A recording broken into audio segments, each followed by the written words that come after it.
आज हम बात करेंगे इलेक्ट्रिकल इक्विपमेंट्स के इंसुलेशन रेजिस्टेंस की, और इस विषय पर बात करेंगे कि इंसुलेशन रेजिस्टेंस की वैल्यू कितनी होनी चाहिए, किस वैल्यू पर इसे एक्सेप्ट किया जाता है और कितनी देर करनी चाहिए। तो सबसे पहले तो कितनी देर करनी चाहिए, अगर आपको सिर्फ IR यानी इंसुलेशन रेजिस्टेंस की वैल्यू जाननी है तो किसी भी इक्विपमेंट का कम से कम 1 मिनट तक आपको इंसुलेशन रेजिस्टेंस लेना चाहिए।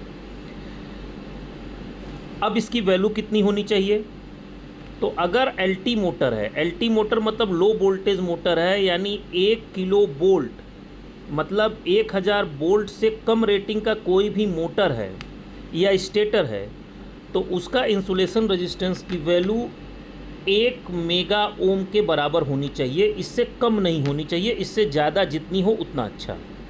अगर इक्विपमेंट की रेटिंग 1 किलो वोल्ट से ज़्यादा है तो इंसुलेशन रेजिस्टेंस की वैल्यू पर किलो वोल्ट 1 मेगा ओम बढ़ जाएगी, यानी कि अगर 1 किलो वोल्ट का आपका इक्विपमेंट था तो इंसुलेशन रेजिस्टेंस की वैल्यू 1 मेगा ओम आनी चाहिए।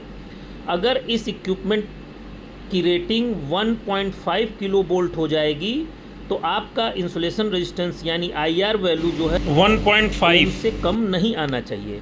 ये LT के लिए रूल है, परंतु हाई टेंशन या हाई वोल्टेज मोटर और स्टेटर के केस में ये रूल थोड़ा चेंज हो जाता है।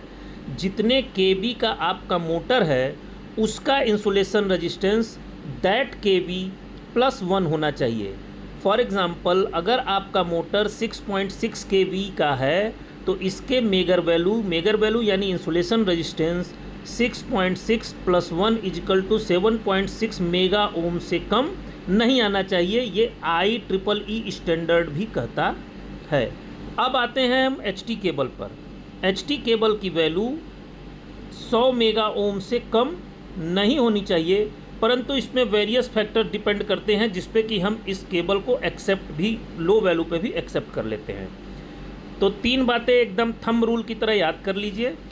सबसे पहले, अगर किसी इक्विपमेंट का IR वैल्यू सिर्फ जानना है, यानी PI नहीं जानना है, केवल IR जानना है, PI हम अपने अगले वीडियो में एक्सप्लेन करेंगे।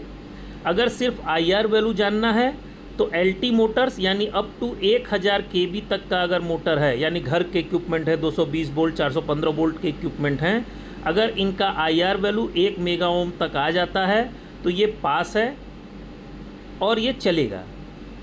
अगर HT मोटर्स की बात करें तो HT मोटर के केस में जितने kV का मोटर है, अगर 11 kV का मोटर है तो उसका IR रेजिस्टेंस 11 + 1 यानी 12 मेगा ओम से कम नहीं होना चाहिए।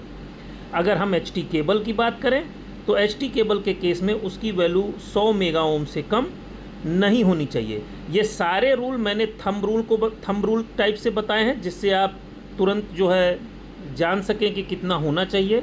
अगर डिटेल स्टैंडर्ड देखना है तो आप आई रूल या IEEE स्टैंडर्ड या इंटरनेशनल स्टैंडर्ड जो भी आपको देखना हो उससे क्रॉस चेक कर लेते हैं, बट ये थंब रूल है, इन पर इक्विपमेंट चलते हैं। धन्यवाद। जय हिंद, जय भारत।